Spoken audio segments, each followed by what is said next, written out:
কয়েক বছর আগে পীরজাদা আব্বাস সিদ্দিকী সাহেব এইখানে এসেছিলেন একজন অসুস্থ ব্যক্তিকে দেখতে। তাকে নিগৃহীত করা হয়েছিল, তার উপরে আক্রমণ করা হয়েছিল এবং সেই আক্রমণের প্রতিবাদে সারা পশ্চিমবাংলার মানুষ ধিক্কার জানিয়েছিল। আর সেখানে আপনাদের আইএসএফ এর নেতৃত্বে বামফ্রন্টের সহযোগিতায় এখানে মিটিং হচ্ছে। আমি সেই কারণে কাজদিয়া জনগণকে সালাম জানাচ্ছি, নমস্কার জানাচ্ছি, ধন্যবাদ জানাচ্ছি। কাজদিয়া আমাদের ক্যানিং পূর্ব এলাকার পথদেখায়। এই এলাকার মানুষ সংগ্রামী, এই এলাকার মানুষ তেজি, এই এলাকার মানুষ যেভাবে আজকের মিটিং আয়োজন করেছেন সাহসের সঙ্গে, আমি এটা নিশ্চিতভাবে বলতে পারি ভাঙড়ের সঙ্গে ক্যানিং পূর্ব কেন্দ্র হাজার হাজার ভোটে আরাবুল ইসলাম জিতবেন।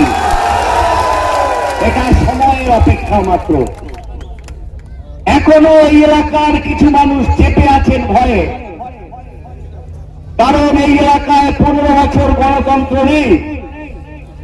একমাত্র বিধানসভা, এই বিধানসভা 15 বছরে একটা কারোর জলসা করার অধিকার নেই, ধর্মসভার করার অধিকার নেই, এই এলাকায় কোনো পার্টির ভাগ মারার অধিকার নেই, এই এলাকার মানুষের অধিকার নেই, গণতন্ত্র নেই।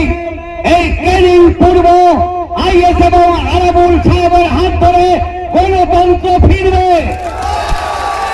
4 তারিখে যারা এই এলাকাকে দাবিয়ে রেখেছে, মানুষের মান সম্মান ইজ্জত যারা ধ্বংস করেছে, তাদের কোন কবর এখানে রচনা করতে হবে। তার জন্য ক্যানিং এর মানুষ প্রস্তুত আছে। আমরা আইএসএফ এবং বামফ্রন্ট এখানে জোট করেছি পশ্চিমবাংলাকে বাঁচানোর জন্য, বাংলাকে বাঁচানোর জন্য। এই বাংলায় অশান্তি সৃষ্টি করছে মমতা ব্যানার্জি এবং মোদী।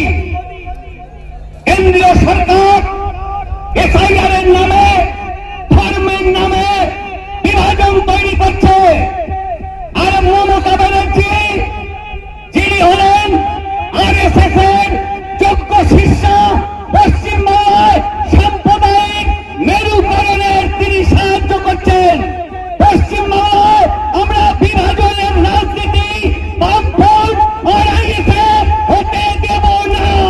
4 তারিখের পর যার ধর্ম তার, 4 তারিখের পর মানুষ সংগ্রাম করবে জমির জন্য, মানুষ সংগ্রাম করবেন চাকরির জন্য।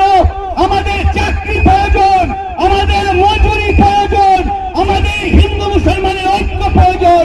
তার জন্যই ফোন তৈরি হয়েছে। আমি আশা করি আপনারা একটু সাহসের সঙ্গে, এখানকার তৃণমূল হলো ফানুস, একটু যদি ফুটো হয় ফানুস ফেটে যাবে। আমি যেভাবে পদ্মা থেকে মেয়েরা ভাইজানকে দেখার জন্য 2 ধাপ ধরে দাঁড়িয়ে আছেন, আমি আশা করি ক্যানিং পূর্বের মহিলারাই আগামী নির্বাচনে আরাবুল ইসলামকে জেতানোর জন্য তারা বুথে বুথে ব্রিগেড ঘোষণা করবে। আমি আশা করি ক্যানিং পূর্ব ভাঙড়ের থেকেও মাটি তার শক্তিশালী। ক্যানিং এর মাটিকে দেখাতে হবে আগামী 29 তারিখে হাজার হাজার ভোট দিয়ে আইএসএফ প্রার্থীকে আপনারা জেতাবেন। সবাইকে নমস্কার, সালাম, ধন্যবাদ জানিয়ে আমার বক্তব্য শেষ করলাম। ইনকলাব জিন্দাবাদ।